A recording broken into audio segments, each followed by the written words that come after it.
Did you know that in ancient China, the best doctors were paid not when their patients were sick, but when their patients stayed healthy? And that's because they believed food was the very first medicine. And even today, in clinics all across China, doctors still prescribe everyday foods to heal digestion, calm anxiety, boost energy, or prevent disease.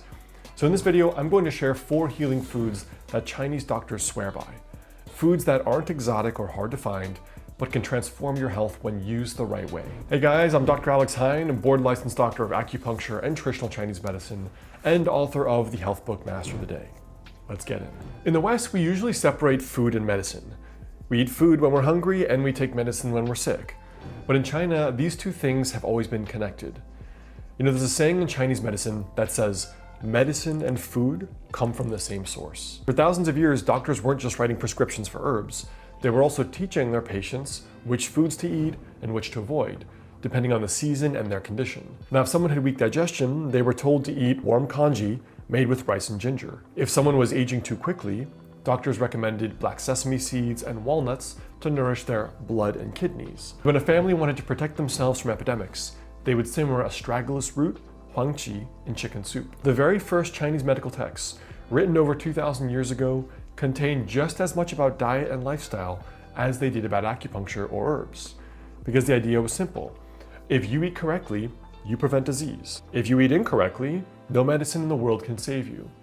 That's why even today, in clinics across China, you'll still hear doctors telling patients, start with your diet. So let's look at 4 specific foods that Chinese doctors still swear by today. Let's start with one of the most famous, Goji berries or goqi. In Ningxia, a small region of northern China, there are actually villages where people regularly live past 100 years old. And when scientists went to study why, they found that one of their daily habits was drinking tea infused with goji berries. So in traditional Chinese medicine, we say goji nourishes the liver and kidneys, builds blood, and brightens the eyes.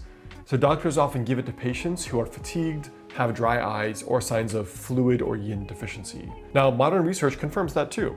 Goji berries are packed with antioxidants, carotenoids, and polysaccharides that boost immunity and protect against aging. So the simplest way to use goji is literally just to get a handful, put it into hot water as tea, or you could put it into soups and also some stews. Now, medicinal herbs and medicinal foods are just one of the healing practices and longevity practices coming out of Asia and Chinese medicine. And in my clinic, I see so many people who are burned out. They're exhausted, they're wired but tired, they can't sleep, they're anxious. But the weird thing is, their labs all come back normal. And here's the interesting part. In traditional Chinese medicine, they've been describing this exact pattern for over 2,000 years. And that's why in a few weeks, I'm hosting a free live online event called The Lost Chinese Practices, quietly helping people conquer chronic burnout and chronic fatigue. So if this resonates, click the link below to register. Spaces are limited and I'm going to be there live for you. So come asking your questions, come just to say hi, come and I would love to see you there live. Now, food is medicine number 2. The next up is ginger or shengjiang. Now, there's a Chinese proverb around ginger that says, every family should have 3 pieces of ginger. That's how important it is. You know, doctors use ginger to warm the stomach, stop nausea, and dissolve phlegm and throat clearing. It's considered basically the #1 herb or food for cold digestive issues, like bloating, nausea, morning sickness, or when you catch a chill. Ginger reduces inflammation, improves your circulation, and can even help with your blood sugar. And it's been shown to reduce nausea from chemotherapy. So whether you're going to drink the ginger as a tea, you plan to cook with it, or you plan to add it to soups, ginger is a food-grade medicinal that every household doctor in China relies on.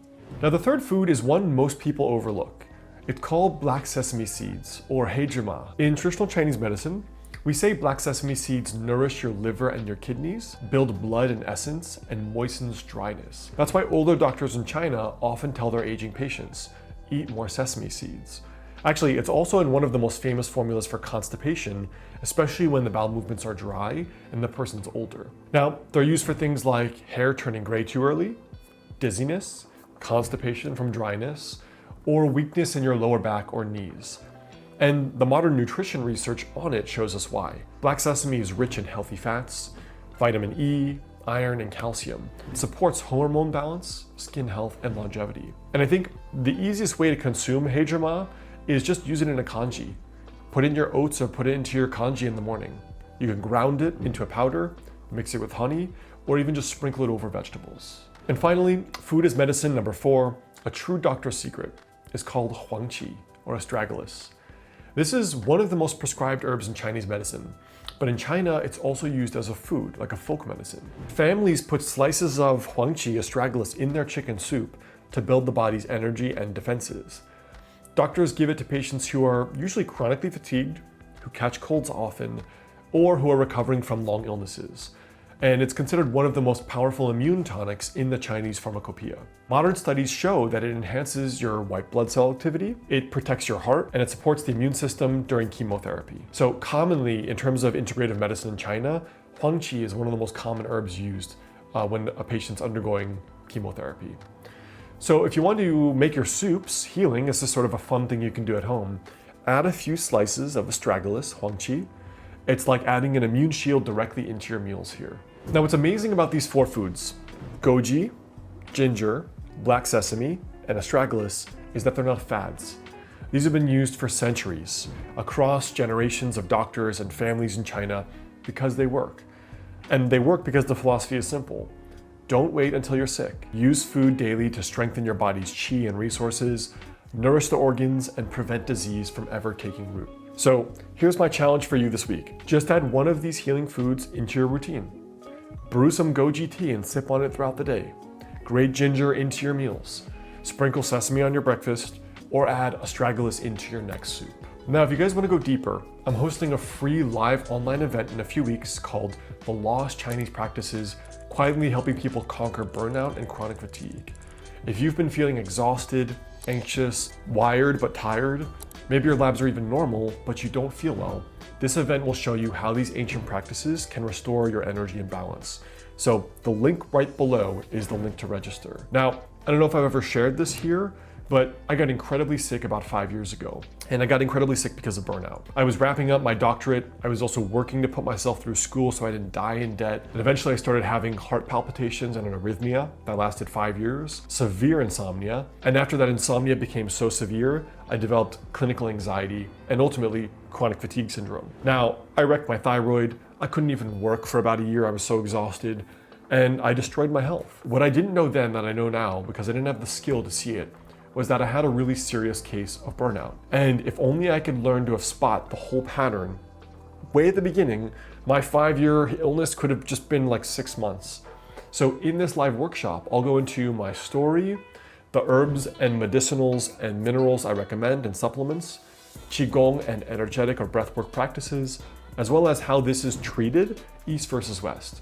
So come join me live, spots are limited, I would love to see you there. And then in terms of healing foods, start with small daily steps, and you might be amazed at how much your body will actually end up healing by introducing maybe one of these principles you do for a couple weeks. Now, people often ask me, well, according to traditional Chinese medicine, what diet and what foods should I eat every single day for my body type?